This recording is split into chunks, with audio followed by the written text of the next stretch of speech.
everybody, and welcome back to yet another very exciting episode of the Friends Talking Fantasy Podcast. Man, does it feel good to say that. With me today, as always, is my lifelong friend and co-host, Dylan. Ready to talk some fantasy with my friends, Charles. Yes, we say friends because, again, we are back with our very good friends, Robert V.S. Redick and Blaze from Under the Radar Books. Robert, thank you so much for coming back. I'm so happy to be back. Thanks for having me. Yes, and I've got words I have to share with you in just a moment. But before we get there, I wanted to make sure we say hello to Blaze from Under the Radar Books. Blaze, thank you for coming back as well. Super excited to have you on. Thanks, Charles, Dylan, and Robert. Really glad to talk about book 2 because, is it a ride that needs to be talked about? I know, a ride indeed. Before we get into it, I just want to make clear, yes, we are continuing our read-along that started way back in December, and now we are here on book 2 of the Chathrand Voyage Quartet by Robert V.S. Redick himself. We are talking about the Ruling Sea, or the Rats in the Ruling Sea, if you're reading a UK edition. And we're at the halfway mark. Here we are. Before we can get into the book discussion, though, Dylan, would you like to take us through one of your trademark spoiler warning runs? I'd love to, Charles. So we'll be covering the Rats in the Ruling Sea, or the Ruling Sea, in full here with spoilers.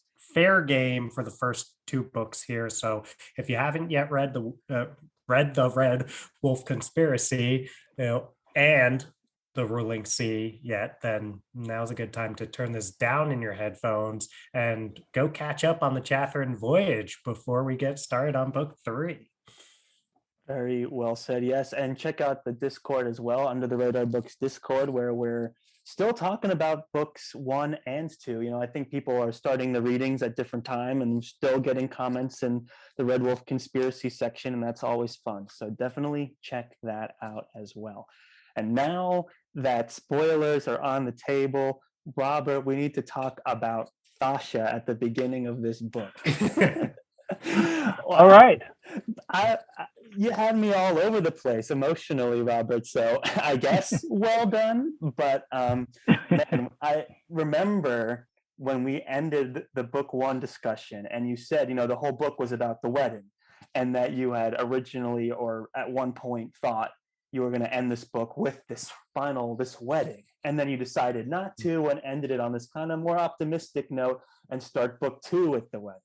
Well, I can kind of see why now, because you started book 2 with the air quotes death of Thasha, and I was fully committed to the idea that she was dead. I really thought she was gone. So was that like a big part of your decision to start book 2 with the wedding instead of ending it? Was you didn't want this she's dead, the end? Was that a huge part of not wanting to end book 1 with the wedding? Yeah, it was. It really was. That's fair to say. But even more than that, what I realized was, when my original plan was to have the wedding scene be the climax of book 1, by the time I'd set everything up, I realized, damn, that wedding and the complications from that wedding are going to sprawl, and and it's going to open up too much. There's a cliffhanger of a sort at the end of book 1, in that the wedding is the next morning, but you couldn't really, as I thought about it, anything that happened at the wedding was going to, wherever I chose to put my finger down and say the book ends here, once I'd started that wedding, it was going to feel a bit like a cheat, I think, because so much kind of gets propelled into action at the wedding too. It's not really an ending. It's it's like that moment when you're playing pool at the very first moment, you crack all the balls and they're flying in different directions. You don't want to you don't want to end a book right when you crack all the balls and they're flying. So yeah, but Thasha's quote unquote death, yeah, that's true too. And I totally understand now, because we had some sort of spoiler territory talk last time, I know that, you and some other people knew that a significant death was coming, Right. but you didn't know which one. And so when Sasha, and yeah, here we are in spoiler territory, when she is just about strangled and needs the world to think that she's strangled to get out of the trap that Arunus has set for everybody. Naturally enough, if you're expecting a death, it's easier to believe that it's Sasha. But I couldn't have done that. She's too central, I mean, I was so committed. He did. I was like, man, what a brave choice. I mean, things like that flitted through my mind now and then across the series, but that I don't think it would have been fair, because there's a way you can signal when you're writing that the investment you're asking the reader to make is of a certain magnitude. And, I can think like a classic example is the death of Eddard Stark early in the A Song of Ice and Fire. And when I look back on that, I can see George R.R. Martin's, fairly brilliant foresight and he may have engineered it in reverse. It may have snuck up and surprised him, and then he had to go back and make it fit better. That's certainly possible, and that's the beauty of revision. But I think that he does give you a real sucker punch. But when you look back at it, it makes great sense that Eddard Stark died. I mean, it sucks, and it makes great sense. I think that Sasha's death here might have had a similar shock value, but it wouldn't have made the same sense because I think book one promises that your journey with Sasha is going to be more significant and have more resonance and last longer. And it would have been cheap, I guess, in the end, for her really to be dead at this stage.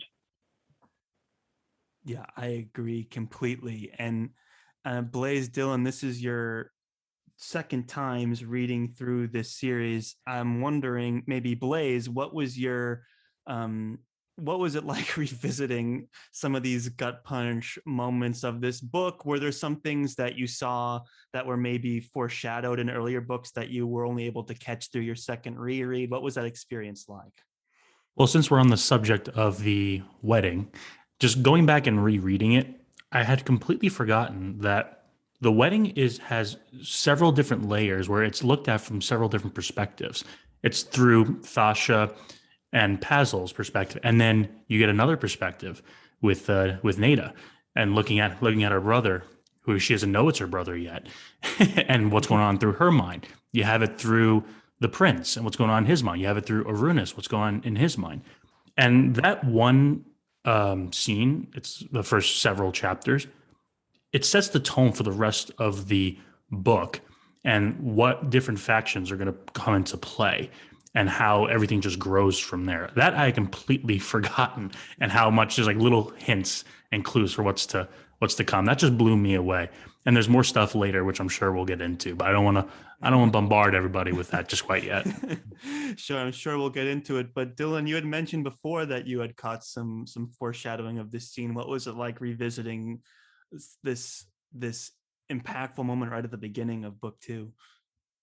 Yeah, well, I'll say my first time reading it, those who have listened to the first episode know Thasha's my favorite character. So I'll say, Robert, you had me going, and I was pretty upset. I remember reading like super fast to be like, no, she can't be.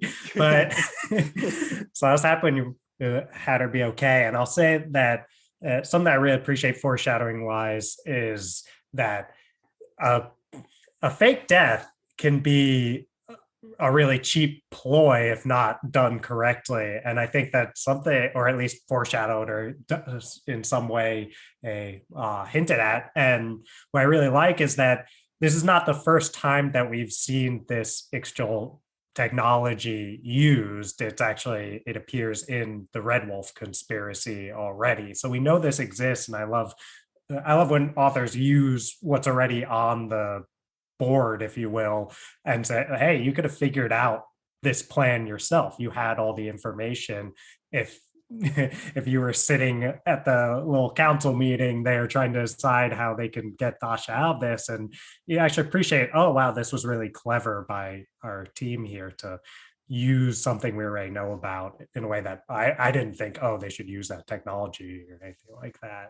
So yeah, good on you, Robert. And it was from the Ixchel as well, which many people just, if they see them, will try and kill them and think of them as vermin. So, it's that another layer on that too. I have to admit, I remember being really happy about that aspect of it. Yeah, that it was because the characters had the kind of broadness of mind and empathy to get over their prejudice about the Ixchel and befriend them and make an alliance with some of them, that everything didn't end in disaster. Without that courage, they couldn't have gotten out of Arunus's trap. So it really was a case where, a stronger together situation, like Ramachny is saying at the end of book 1. Mm-hmm. And I also like too that it's through their, like, again, we kind of talked about communication language as being a big part of the books, but I just like that the fact that Pazel is able to talk to the Ixchel and like have the empathy and just the ability to actually talk to them and learn from them, and that makes them stronger and actually able to thwart Arunus and this trick Arunus. So I was very impressed by that. Another thing, while we're talking about like how do you do the fake death situation without it coming off, kind of like, oh, okay, kind of tropey. But what I love about this, fake death was how long you had us wait until you made the reveal that she was actually alive. I mean, you had everyone's like kneeling over her body, crying. You paraded her out of the place, paraded her back to the ship. You had the replacement wedding. You like, I was so committed she was dead, because it's just that you wait as long. Usually it's like, oh no, is he really dead? And you poke him and it's like, no, I'm okay. It's like, oh, phew. Rarely do you keep us waiting for like what I guess is hours of time, or like a day of time in the book, where you're like, wow, she's really dead. And they do the whole funeral procession and the dad thinks she's dead and it's like, I'll never forgive myself, and then all this other stuff, and it's like, whoa, heavy. The poor dad. He gets, I mean, yeah, he's the last to find out the truth. And in fact, he doesn't find out in this book. Eberzam, Eberzam. He gets, his story is like a horror story when his chapters come up, where he's just in that basement there with all the statues, and like the threat of like, oh, you'll be interested in those soon enough when you're sitting here in the dark long enough. It's like a really threatening, like scary kind of dehumanizing moment for him, so it's like, oh, yeah, he thinks, I remember when I was writing those chapters. And his daughter's thinking his daughter's dead the whole time. Yeah, and he's addicted to the drug, to death smoke, and they're torturing him with it, torturing him with the darkness. Yeah, those chapters with Ezek, I remember as I wrote them thinking, this has become partly a horror novel here. I would agree completely. But yeah, about the wedding, I wasn't clever enough to think, oh, good, I'm drawing out how long people think she's dead. It was much more practical than that, because they're not out of trouble unless they can get her back on the ship. Mm-hmm. Right. And so I had a lot of trouble with that logistically, because it's like, she can't just like keel over and then like go in a back room and wake up. That'll never work. There's like 100,000 people or however many it was, 50,000 people, worshipers, and crowded all around her. Mm-hmm. She cannot sneak away anywhere realistically. So I had to make them like carry her. And she couldn't really like pretend to be dead either. Once the necklace came off, she couldn't then just pretend to be dead. It's like, no, because she's still getting like examined, and like she needs to be cold and no pulse, and they need to like put her, do the whole funeral procession thing. You can't fake that. So I can see how logistically that would be a challenge, but it paid off, I think, because was really an unconventional, like, oh, I'm not really dead thing, because we're just with the corpse for so long and we had the funeral and everything. So that was a great scene. One of the things I wanted to make sure I asked you, Robert, was, from the last episode that we recorded on book one, you said something that stuck with me, and I'm going to quote you from our episode and then ask you a question. So this was talking about how you were like writing the plotting, and you had like this concept of writing a mystery while writing a 4-book mystery, right? You have to have the destination clear and sharp in your sights, but you can discover things about your characters that help you get there as you go. And I got the sense that you had more specific examples of the characters kind of changing on you while you were writing later in the series. And I was wondering if there were any moments that happened in book 2 where the characters kind of grew away from your destination, right? If there's some characters kind of surprised you in this book. Yes, so many. In fact, I think more did than didn't. And I mean, one we already started talking about was Abraham Yazik, Sasha's father. He was this sort of complicating figure, and to some degree a pillar of strength, to some degree sort of an ornery old man figure in book 1. In this one, because there are chapters with Abraham alone, he really had a chance to flower, and he surprised me a lot in that I always saw him as Sasha's difficult ally, her protector, but also a protector who doesn't get her, with that vast difference in their ages. He's an old father and so on. But what I began to perceive in book 2, and it continues with this one, and it continues in The River of Shadows and the last book, The Night of the Swarm, is his own destiny that's related to Tasha's, but in a way, I guess I can't quite say it's equally important, but it's also vital. It's vital to the world, and it's a different trajectory than anyone else's from our original cast. And it was only as I learned about, he too has an imagination that's broad enough to imagine his own life and his role in the world changing in really fundamental ways. And also a strength of character from where he comes from to be able to say, okay, I'm an old man, but I'm still strong. I've been through this. I've been through this. I've been through this. And despite the horrors I'm going through, and principally here, that I believe I have contributed to the death of the daughter who I love more than anyone else on the face of the earth, I am still going to soldier on. So he grew in that way. It wasn't like a shocking twist in his behavior, but he grew. Now I'm trying to remember if Jervik, how much Jervik begins to change in this one, or if that's later. But can you tell me?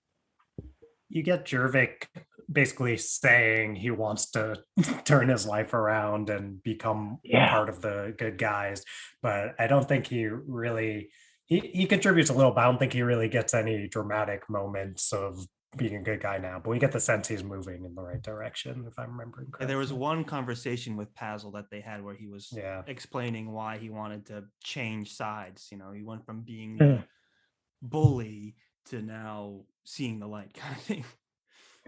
And I enjoyed that too, because as I recall, it only convinced me when I realized that he had a certain degree of self-loathing that was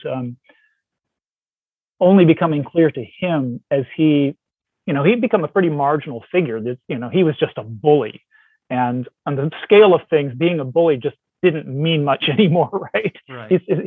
His bullying is so insignificant, and even he could just see that.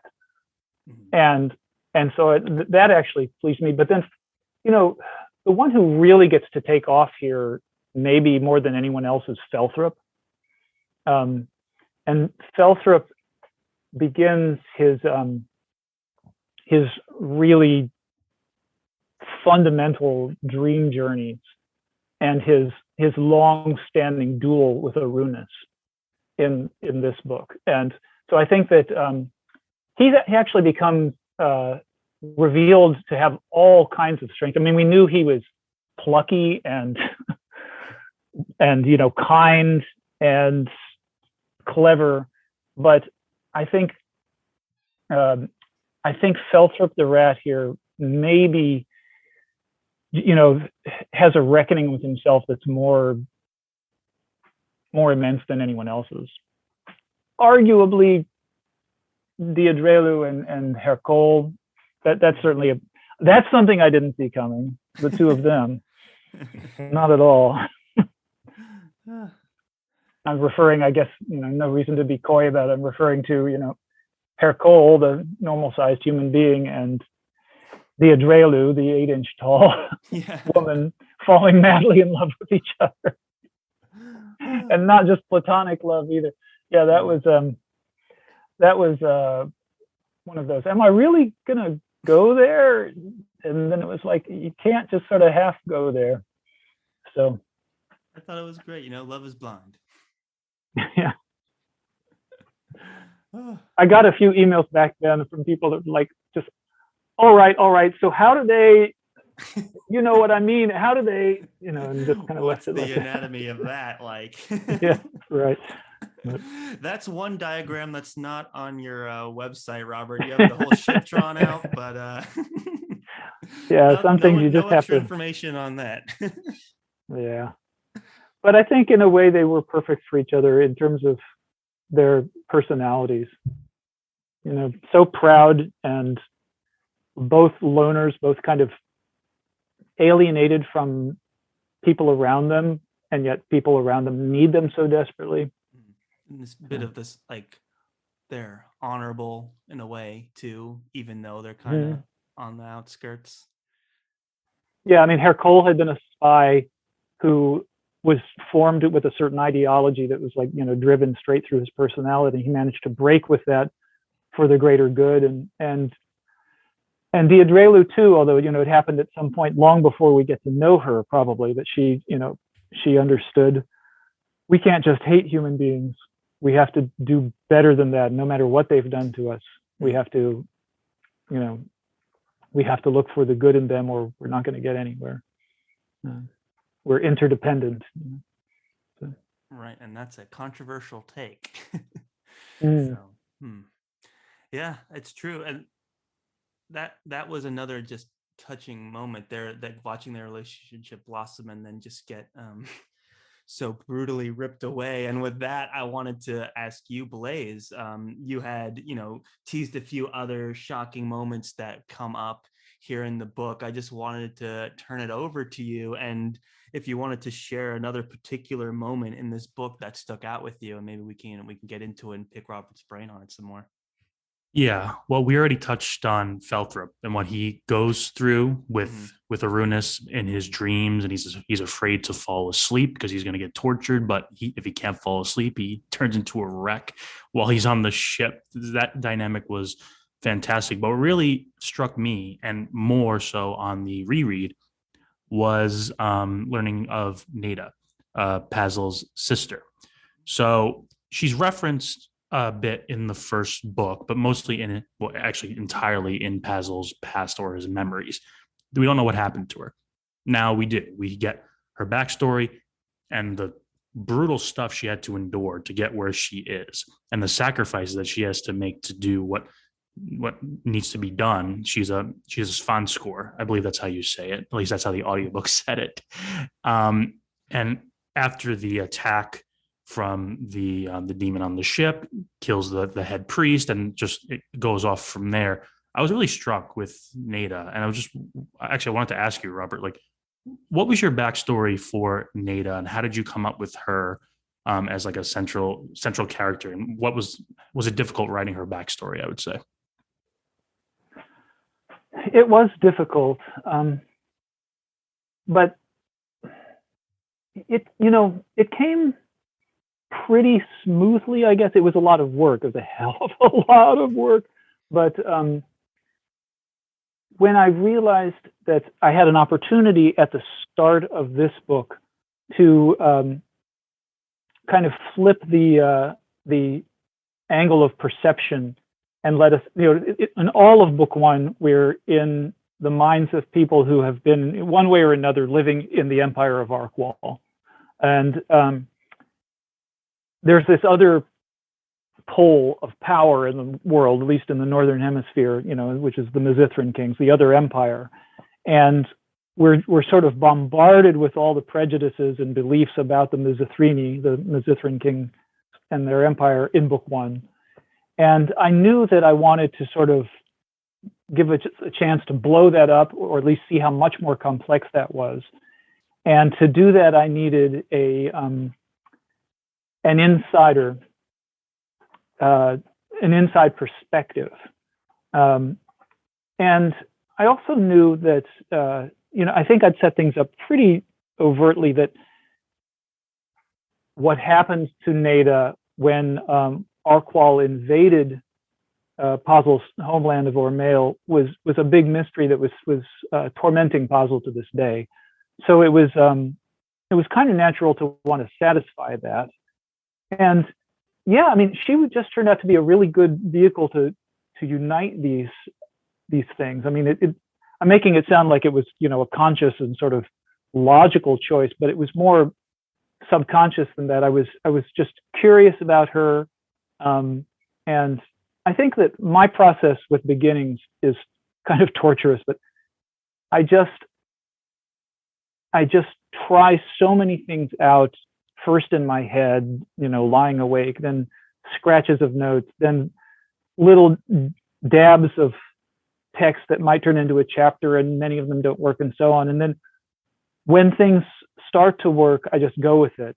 And sort of in parentheses here, I wanted to say, I was thinking about what writers might find most interesting about my reflections. And I think when it comes to this book, that was a real lesson I learned. This is actually the third novel that I completed. I wrote one that wasn't in the Chathrand voyage before this, but so I was starting to not be quite so mystified about the process. But what I think I figured out this time around is that when things start to work, you just need to let them work. You have to be willing to follow the story, even if it diverges from your plans a lot.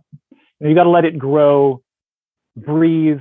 You should be prepared to chase after it if it decides it's going to scale a mountain that you hadn't really planned to scale, as long as it's good, And I'm so glad that was the way I worked with this book, because this really was the book where everyone grows up. I mean, all the younger characters become, I think, much more complex characters and much more adult very quickly in this book.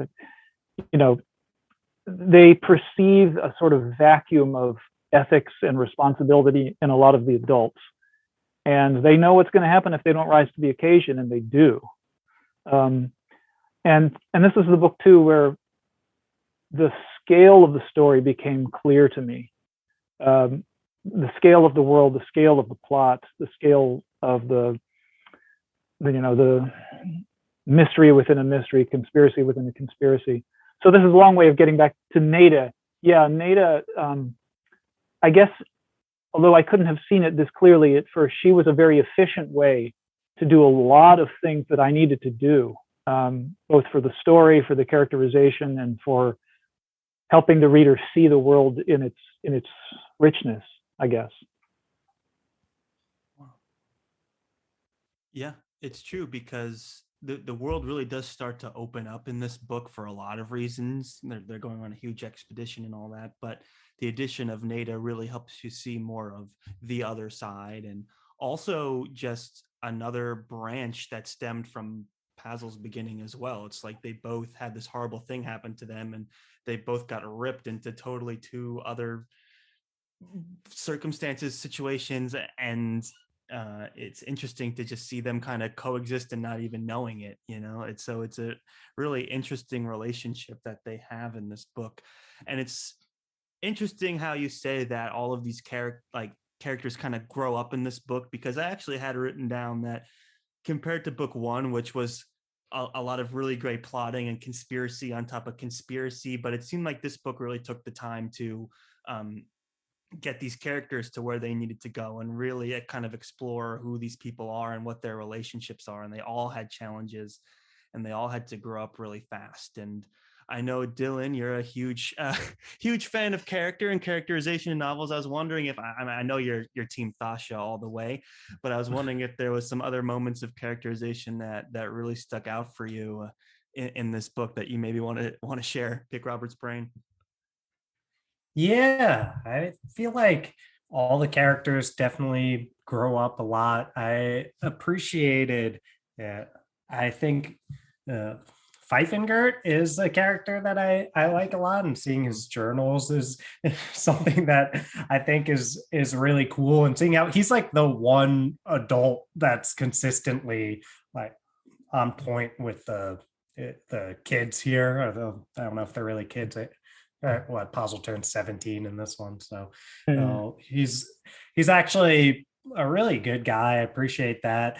The character that maybe sticks out as getting more development that I'd ask about, I think, though, is probably Chadfellow. I think that he's someone who I always appreciate. He's this morally gray character here, and you don't really know where he stands with Pazel. At first you think that he's like almost this father figure, then it starts to seem like he's this person who's just been using Pazel, and he's just been a ploy and all this stuff when Ott and the crew take him out to use his gift and all that. So I guess what I'd ask is, how'd you keep the mystery around Chadfellow, and did you always kind of know where his arc was going and where he stood, Robert?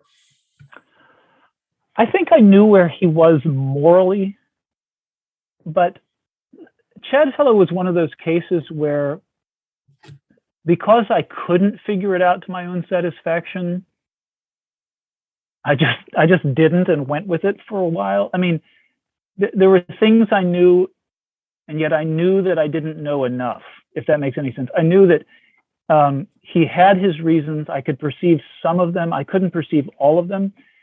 And I couldn't resolve that yet. So the best I could do, unless I just wanted to just like have him fall down a shaft and die or something, I had to sort of build that frustration into those who dealt with him, and particularly Pazel, but and trust that it would become clearer, and it did, and it does, I think, so that I think by the end of the story, you really do understand his reasons and his loneliness. He's one of those people that was sort of destined not to be perceived as the good guy for the longest time.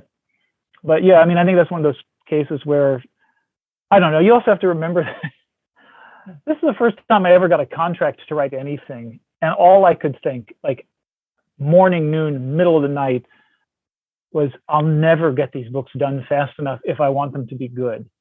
And it was like this constant terror and pendulum swing back and forth from one terror to the other. It's like, oh my God, I'll never get them done fast enough. They're going to cancel my contract.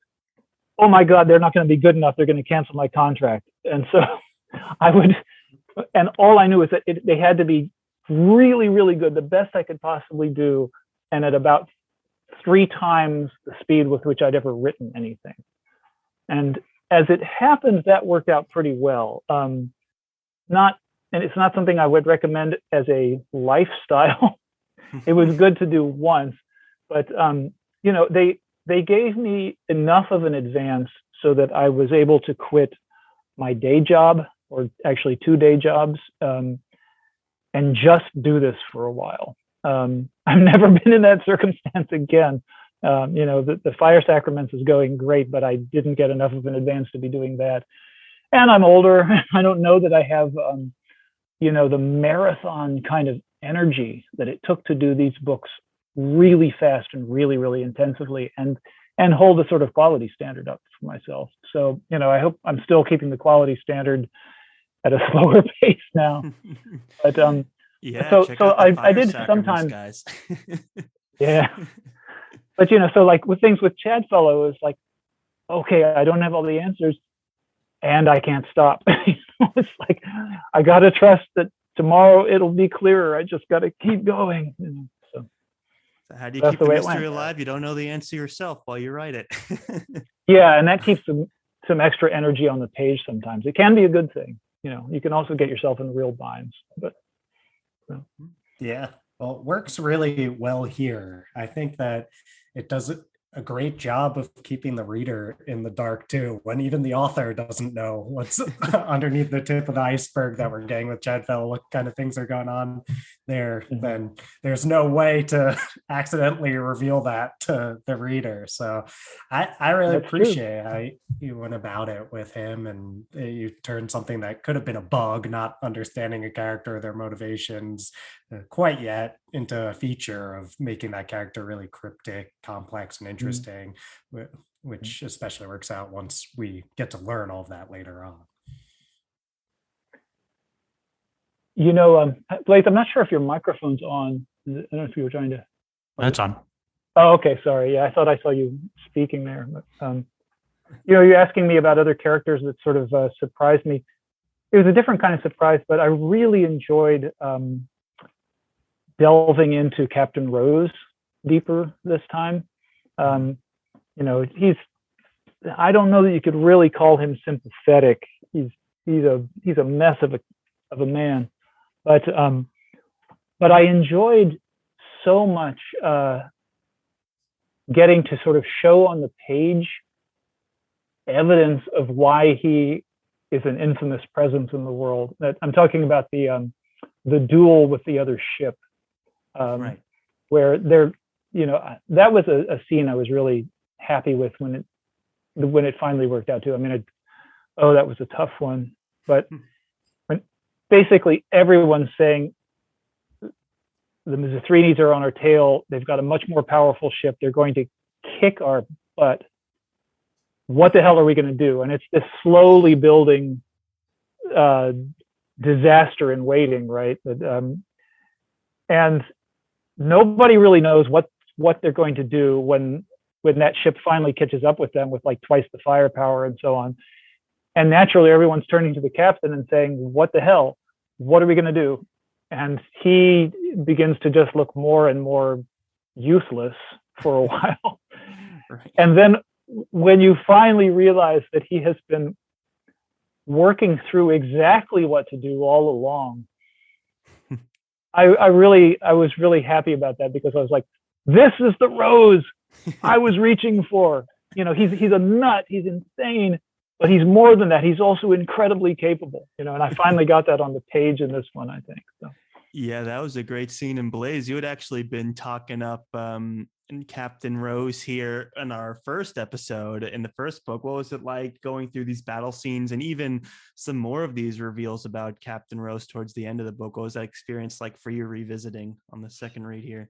Yeah, my first time reading, I always knew Captain Rose was a crazy character, to say the least, but he had a lot of passion for what he wanted to do, and he felt like he always had a purpose. You may not know what it was, because he always keeps it close to the chest. He doesn't tell anybody, but he always had that. Looking back on it, I just got more invested into his backstory, especially in book one and also in book two, when he's writing letters to his dead father, and he's reliving those horrible memories of that, and he's borderline insane. But you just feel for him somewhat, and by the end of this book, it's just he's essentially, he is part of the crew. I mean, he's one of the 7, so you just got to take it and just run with it, right? Right. And even woven into all that tragedy, there's some validation for him. One, in that ship battle, but also for me, a moment that I was like really absorbed in was when Thasha could actually see the ghosts of all of the captains that we took as an indicator that Rose was a crazy person, when he was talking to people that weren't there or something like that, or writing about people that aren't there. And then, Thasha's changing as well, and we're still not quite sure where she's going, but she has these moments. And in one of those moments, she can see the ghosts of the captains of the ship. And I was like, ooh, okay, there's a little more going on here than just an eccentric, like weather-beaten ship captain here. There's actually something tearing at his mind a little bit. And the fact that he's keeping it together as much as he is only another testament to his capabilities. And yeah, I thought that was a great moment as well, both for Thasha and Captain Rose. And speaking of tearing at one's mind, another scene I got lots and lots of comments about was the confrontation between Pazel and the Egwar. Oh yes, or I guess all of them in the Egwar. That's a great moment, and I actually had pulled a quote from that moment just to bring it up later, and I can read it now for all open to that. A little excerpt from the book here. So this is where he heard the Egwar speak, and he's processing it, and this is your narration around Pazel trying to wrap his head around it. Pazel had heard many strange tongues and learned to speak them in the 5 years he had lived with the gift. Flickerman croaked and gurgled, Nunikem squeaked, and Ixchel's tongue was full of somber minor key music. The Algrons boomed out abstract metaphors, and Klist and her Mirthkin worked charms each time they spoke, but no language he had ever heard prepared him for the Egwars. It flooded his brain, violent as the waves beating into the sea cave, and 100 times more frightening. It's like, wow. You get a lot of praise for your prose, Robert, in the community and in a lot of reviews that I've read, and I think that's a testament to kind of like some of the really powerful language that you can pull in these moments, because one, just the whole idea, the whole abstract idea of hearing a language so different from yours that it's like blowing your mind, right? And then to actually have the language to back that up and deliver the emotional aspects of that too is just, I can see why you get flooded with so many compliments. Just the whole execution of it, from the conception to the actual execution, I thought was really well done. And that's just a moment I wanted to read for the audience there, just to be like, yeah, this was a great standout moment in the book for sure. Well, to be honest, a lot of those comments were more along the lines of like, I don't know, maybe 14-year-old boys writing to me and saying, man, those Egwars are bad. I want to see them kick some more ass. But, that would be cool too. But I did enjoy, it made sense with Pazel's gift that, if he encountered a being with a brain that was just super, super, super different, and then his gift, his gift that forces him to learn languages, whether he wants to or not. He hears one word of a language, and when his gift is sort of switched on, as it is a few times a year, he learns that language instantaneously and forever, even if it's not really one that a human mind should be able to handle. And so when I thought of these Egwar, that what, they live like thousands of years. I probably get specific there somewhere, but they're the oldest living creatures in the world of Alifros. And I think maybe in the back of my mind I was remembering what I'd heard about how whales can let loose one burst of sonar, basically, that'll travel for thousands of miles across oceans, or hundreds of miles across the ocean. And these are terrestrial creatures, but I was thinking, what if instead of stringing words together in a linear way, they had a way of speaking to each other that like put entire paragraphs or, entire large contents of information and whole essays into a single complex sound. And their brains and their ears were so adept at taking all that in that just a single polyphonic noise for half a second could communicate a volume of information. Now, what would happen if that was shoved into the mind of a human? And that's sort of what happens to poor Pazel there. Yeah, and it's funny because he's, freaking out, and everyone around him's like, why are you like, compose yourself, man, he's just yawning. And it's like, yawning, he talks on and on and on. And then I think later there's a bit of humor where it's like, wait, you speak English? It was just a funny moment, it's just all of that was it was a great scene. It was fun to write. I've always had a thing for large reptiles, and I can see why people would want more, but that's kind of a good thing sometimes, leave them wanting more in this one. Oh, they'll be back, those Egwar. Ooh, nice. Because you had, I remember in the first episode you teased like, yeah, Pazel hears a language that rocks his world, and then I was like, oh, this is it. Just like, ding, we got it. I found it. Yeah, that was really great. I love that. Speaking of callbacks from the first episode that we did, one of the questions that we got from the Discord that was asked, you answered with a strong yes, but not in this book. And that was, did you kill a character and regret it later? So I wanted to ask the same question, and hopefully maybe we got a bite here in book 2. So Robert, did you kill a character and regret it later for book 2? Well, I can't say I regretted it. There are a couple of characters who die where I'm, to this day, kind of wishing they hadn't. In terms of their necessity to be alive in the story, if I can put it in such a cold way.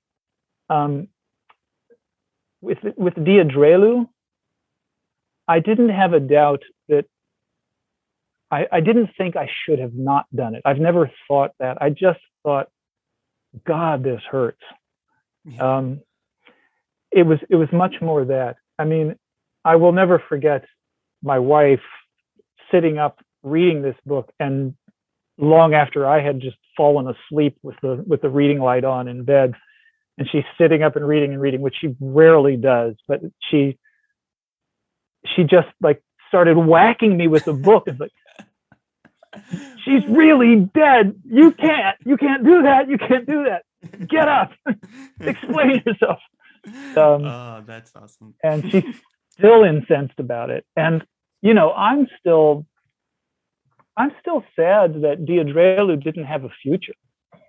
It just, I adored her and I admired her, and I felt a kind of tragedy enter the whole story at the moment of her death that never entirely leaves. I think it added a somber quality to the sort of melody of this whole story that, it just, it felt right, but I remember so much. First, I felt that a death was coming, and I didn't know whose. And then, and I kept thinking, and it's not just going to be some little side character.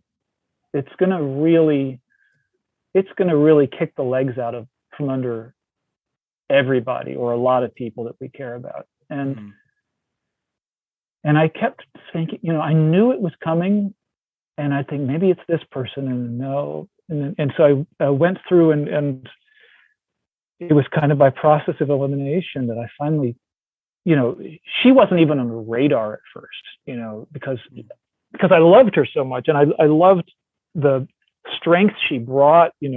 When Diadrelu was around, it just seemed like a solution wasn't far off, because she was so wise, she was so principled, so ethical, and she had a way of seeing that in other people, and just getting them to sort of dredge up the best in themselves, I think. Wow. And so for that reason, when I knew this death was there, for something about the plot and about where I was in the storytelling had just made it clear. But I wasn't even thinking that it was her. And then finally I realized I kind of worked my way all around the circle of people and come back to her and thought, oh no, no, no, no, no, no, no, no, no, no. And then I realized that's the one. Damn it, that's Ah, really what has to happen. So it was like that. it's tough. But no, it's It was still a later shame. that, you know, I don't think it was a mistake. There are others that, you know, I'll be honest, when we get there, may have been a mistake, but I don't think she was a mistake. It just It was, ached. it was just a tragedy. I'm sure that scene is one of the like flagship moments of this book. I know Dylan and I, when we touched base just talking about the book, that was one of the few scenes that we were like highlighting in our conversation, just quickly reviewing our opinions. And Dylan, I don't know if you maybe wanted to share like your experience reading that scene as well, and it was that kind of inevitable sadness that Robert's describing for you as well. Yeah. So on my first read of this book, I would say this is the moment where I was like, oh, wow, this guy doesn't pull his punches here. He's willing to have some big character deaths, and he's going to have these really big moments. It's some of what we talked about. I think we talked about this in our episode where we were just announcing that we were doing the read along, that Robert will surprise you sometimes with these moments where in a lot of stories you're used to people being held, you know, at a knife point and being in a situation where everyone has to talk them out of it. And Dree's in that situation, and you're kind of the first time I was not taking a serious threat to her life, and then all of a sudden it's like, wait, you read that line, it's like that he cut her neck open, and you almost are like, wait, what is? Did I read that right? And it's like, oh yeah, I did. Oh my god! And then it's another moment of like, is she actually gonna die though? And this time you follow through on it, and it hurts. It definitely hurt, but I was almost, I guess, like proud of you for being willing to do it when I first read it.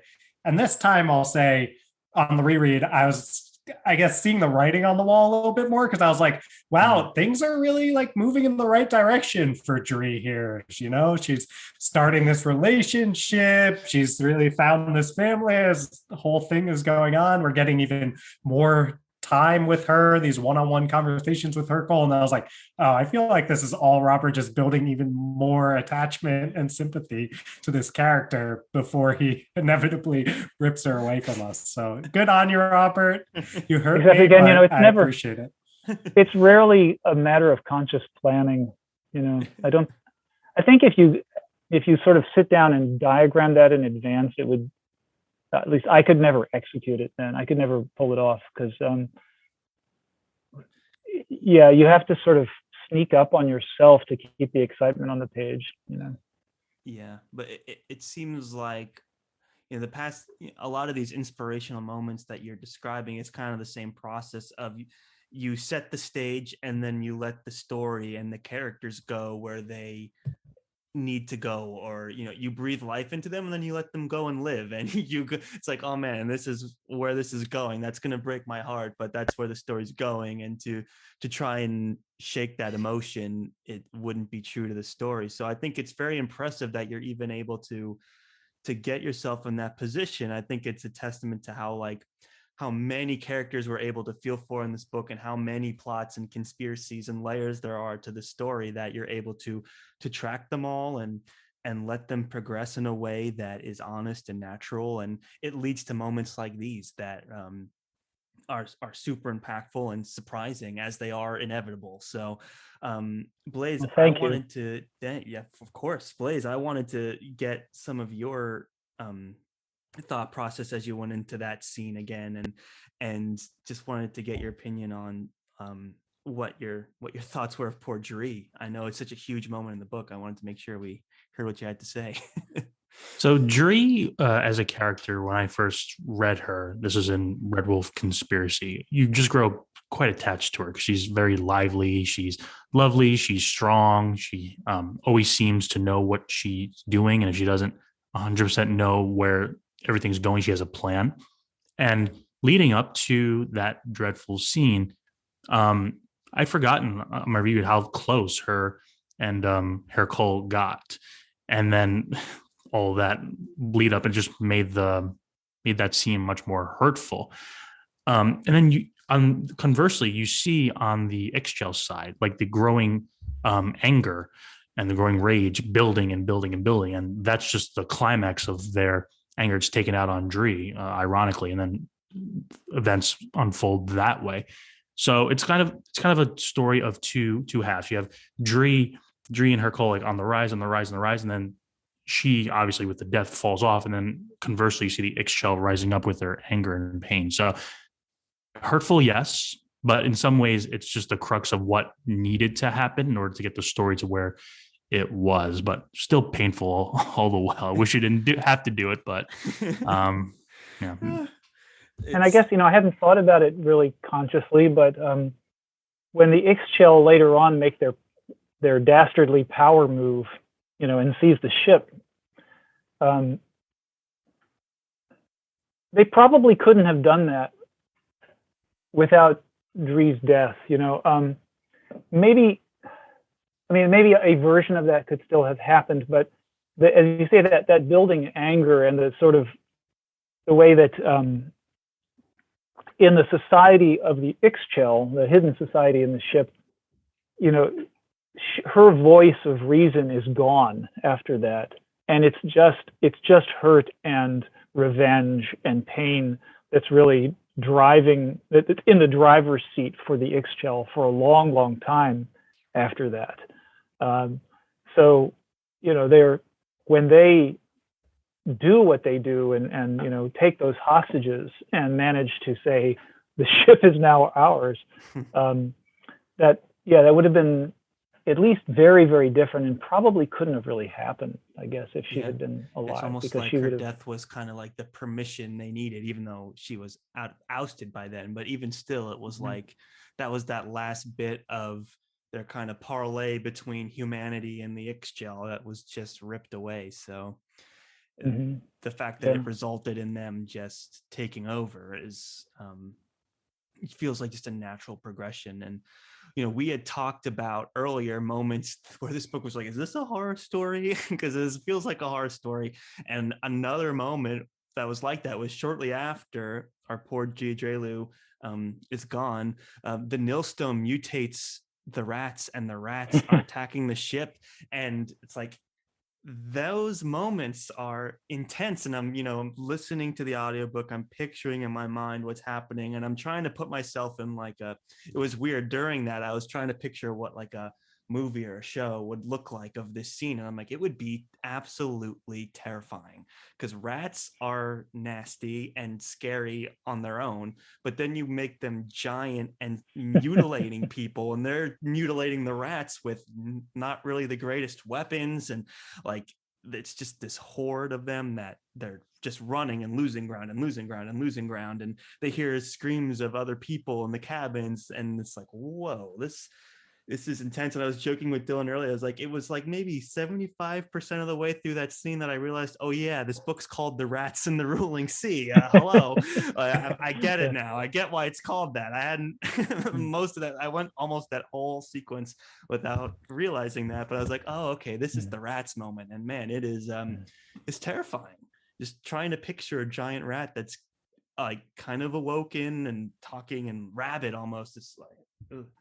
It's freaky. It was scary to write too. I also enjoyed the depravity and evil of Master Mugster. I don't think there's probably not another character in the entire book that is just quite as energetically vile. There's nothing sophisticated about Master Mugster. He's just a twisted, horrible, religious fanatic killer rat. I can't think of anything more scary, except maybe make it giant size and attack you. I love how he wants to eat Rose's tongue. his goal in life. Yeah, that is something else. Everybody needs a dream. And then you layer on the terror, because that gets resolved, but then you end this book on us. You hit us with this revelation that they're in the ruling sea also, which is also terrifying, because they think they're going to die because they're going into this horrible storm. They're being attacked by rats. Somehow they come out of it, and what's on the other side but this realization that there are unwoken humans in the world, and the whole like rug pull of that on their whole like understanding of what humanity is, and then like being left with that and to ponder the implications of that while we wait for book 3. It's also kind of terrifying if you let your mind wander and think about that a little bit too. It's that there's these almost these tamed humans which aren't woken, and people are like, well, we're just kind of surprised to see a woken human, and you're like, wait, what?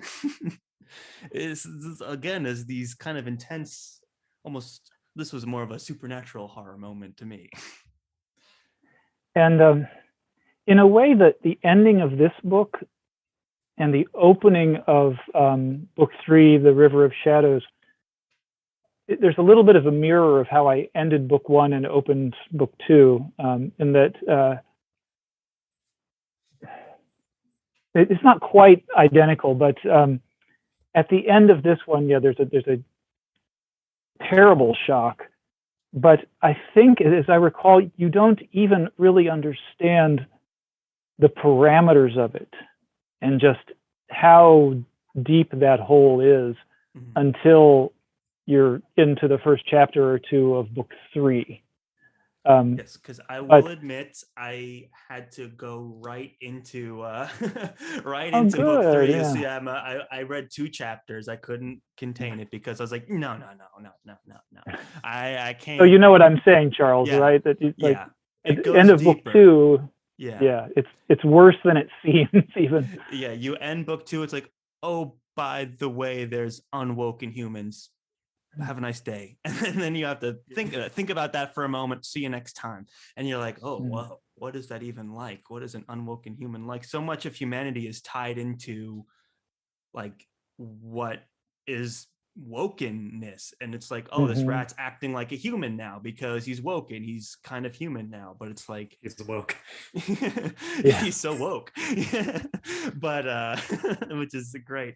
But no, it's we're woke too, you know. It's not human because it we would think it's human, but it's not. And think, like, having to think on that, like leaving us with that little tidbit, just the nature of its existence is enough to tide us over. I mean, it was fun to have a chance to play with notions of what sentience could mean, and you know, to really go into a world and a setting where there's a lot of it around it that isn't human, you know. Right. And at the same time to say, and you may be human and get deprived of it entirely. And that was the twist that, I mean, I think I may have mentioned before, I just didn't see, I didn't plan the ending of book 2. That ending, and again, I'll be a little careful how I say this, because if people have read The Rats on the Ruling Sea and not gone on to the first few chapters of The River of Shadows, they won't know everything yet. So I'll be a little careful of what I say here, but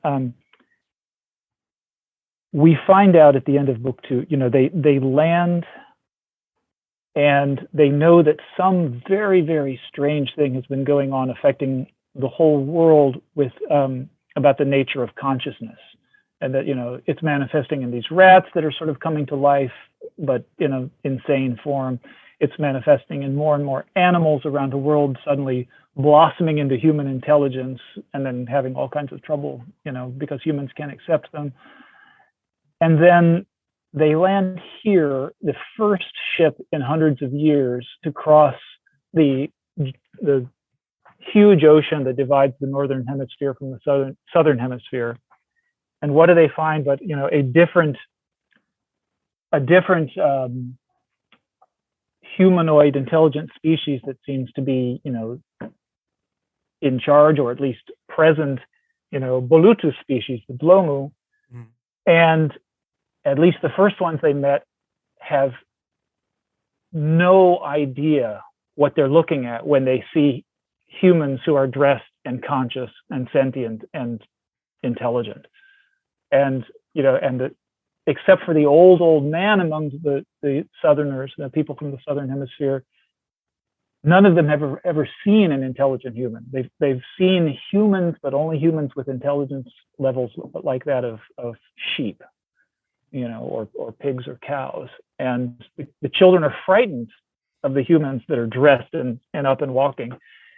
And I figured out, I was about maybe 30 pages from writing that scene when I kind of knew it was coming.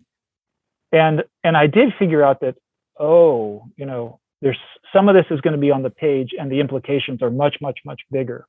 Mm-hmm. But it changes everything that happens in the last two books. Right. And it was just one of those moments of wonderful surprise that, come along very rarely, that it's like the whole book, or the whole story, the whole 4-book story has just been kicked onto a different vector by this. And it was really exciting for me. I too wanted to just like immediately start writing book 3. Because it was like, well, if that's true, then this and this and this, and how are they going to deal with that? So that's great. So that was fun.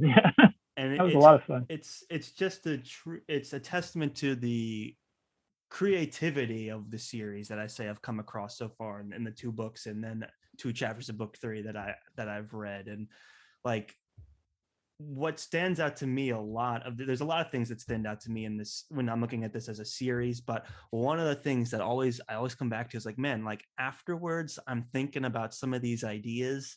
I'm thinking about, tamed humans versus woken ones. I'm thinking about the Chathrand, the ship as a setting, and all the implications of that. I'm thinking about this ancient creature that speaks in a yawn but blows the minds of a human. All of these things, it gets me to think in a different way, and a more creative way than a traditional swords and sorcery might, for just because of all these fresh ideas you bring in. And it's kind of challenging to me in a way to entertain some of those ideas, and I can just see that in the writing. And ending it on this just had me thinking about it so much that I was like, you know what, I'm going to read a little bit ahead here. Just a few chapters won't hurt anybody. And and it's just all the better for it. It's so creative, and that to me is like a standout for the series. So that's completely well done. And I'm sure anyone that's finished book 2 is eagerly awaiting book 3, and we can't wait to get into it. And while the show is wrapping up here, we're almost out of time. I wanted to make sure I gave Dylan, Blaze, I gave you guys some more opportunities if we wanted to ask any more questions or share another moment in the story. There's so many. I mean, this book had a lot going on that we haven't yet got to touch. So Dylan, I'll start with you. Was there any other moments or maybe questions that you wanted to bring up before we wrapped up tonight? Sure.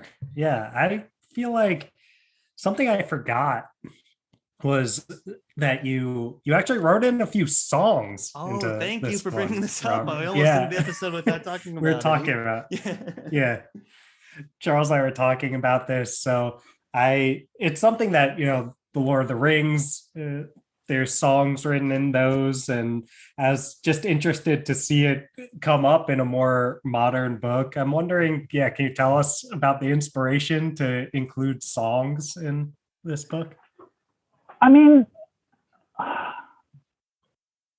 guess I don't know where the inspiration came up with, except that for me it was part of challenging myself to believe in the world in a lot of different registers.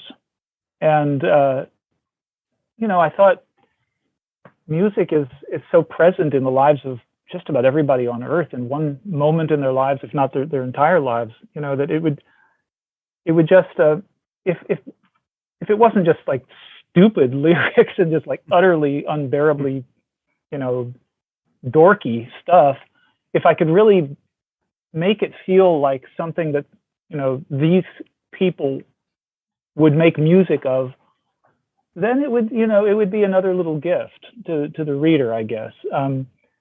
And it also was it was a fun challenge. I mean, I think in book 1 there's actually there's some verse that was intentionally really bad, like the niece of the owner of the Chathrand, the Chathrand trading family, gets up and just rattles off some poetry that she's written, and they all have to listen because she's the niece of the owner, and somebody goes, that's drivel, but and I think it's okay,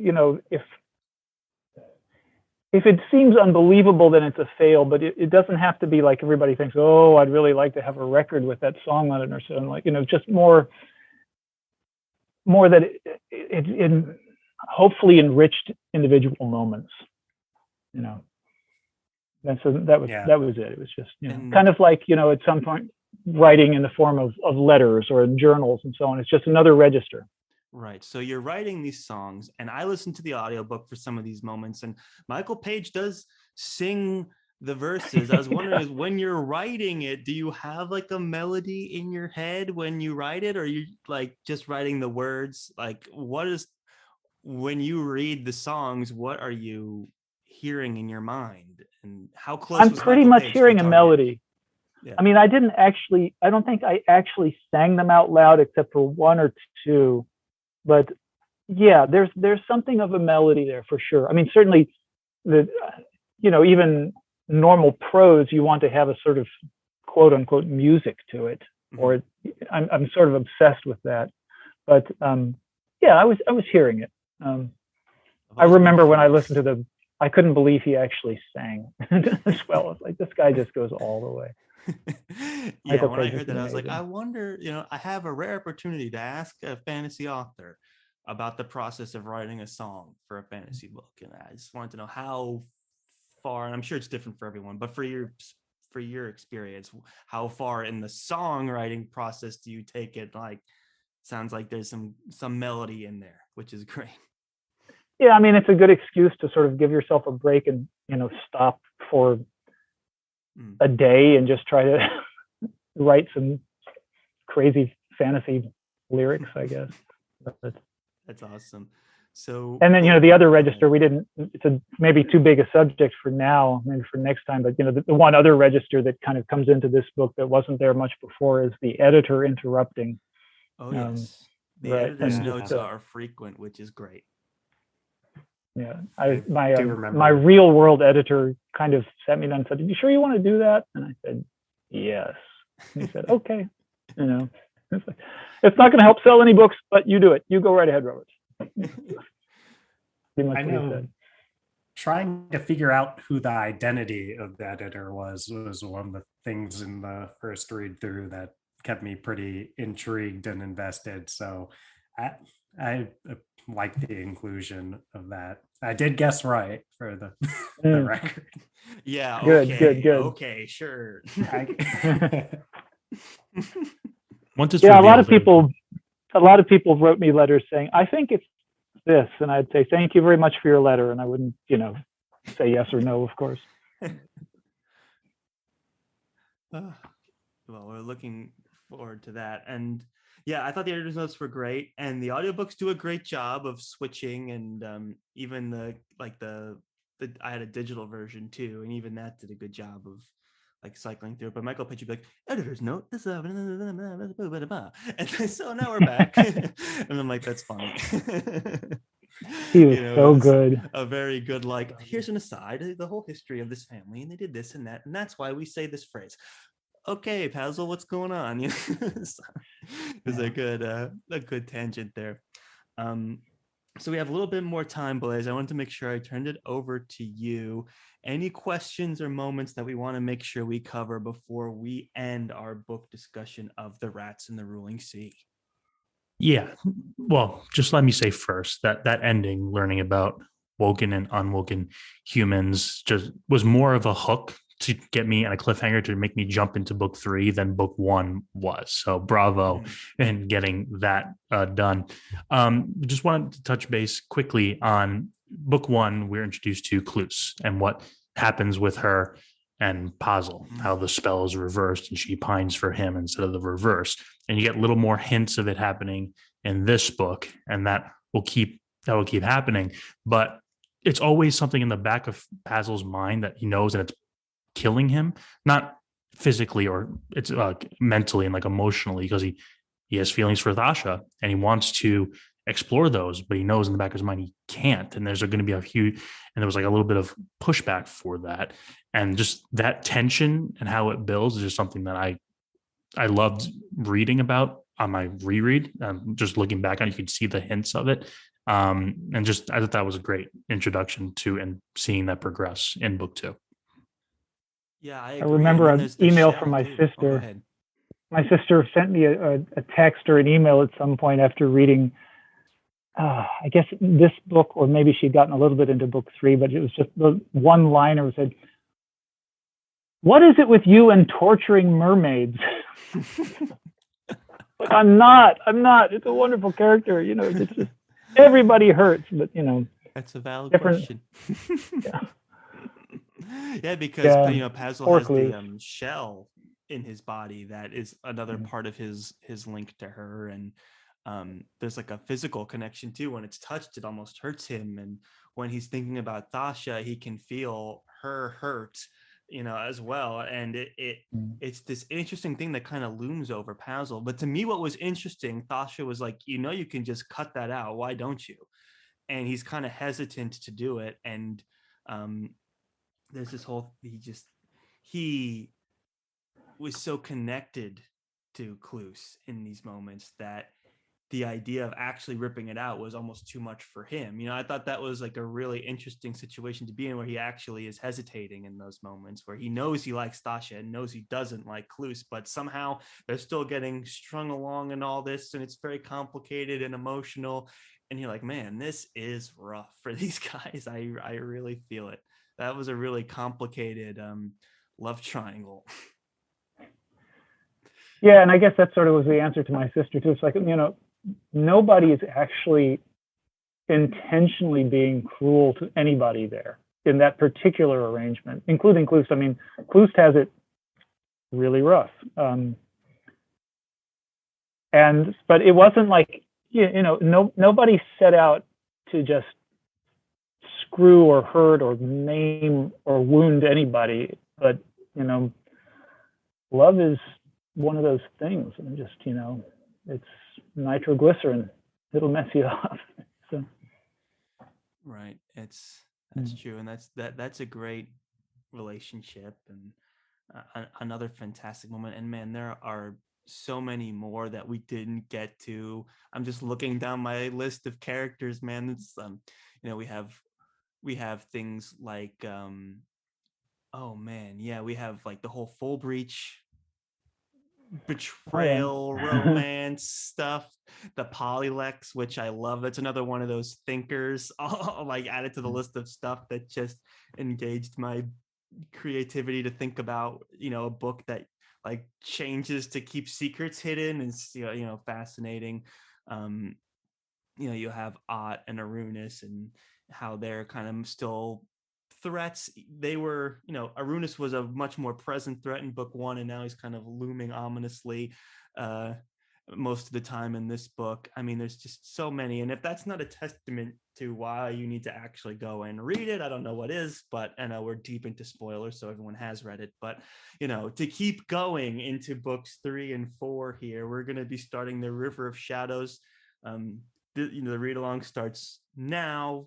The Discord is active, and hopefully in a month's time, if we can keep to, if you know, if Dylan and I can keep to the schedule, then we will have our discussion out for you guys for River of Shadows next month. And then there's only one book left, and you know, Dylan's been praising the ending of this series for years, and I just am I want to get there. So I can't wait. But until the meantime, guys, thank you all for listening. Definitely check out Robert V.S. Redick's website and his other works. As he mentioned, he's busy over there writing another series. Sidewinders came out recently. Definitely need to give that a read. Check out Blaze's work. He's got a podcast of his own that's really terrific, and his Discord is one of the most active I've had the pleasure of being a part of. So make sure you check out Under the Radar Books and all the goodies he's got going on over there as well. And Robert, Blaze, thank you again for so much of your time and bringing your audiences to the discussion. It's been such a fantastic journey, and we're only halfway. That's the best part. A pleasure. Thank you all so much. It's such a privilege to be able to talk with some smart and enthusiastic readers about these books that I, gave so much of myself to. So thank you. Thank you. Pleasure's all ours, guys. And, and to the you audience, thank you so much for listening. We will see you next time when we cover The River of Shadows, Book 3 of the Chathrand Voyage. You don't want to miss it. And until next time, go forth and conquer, friends. So long.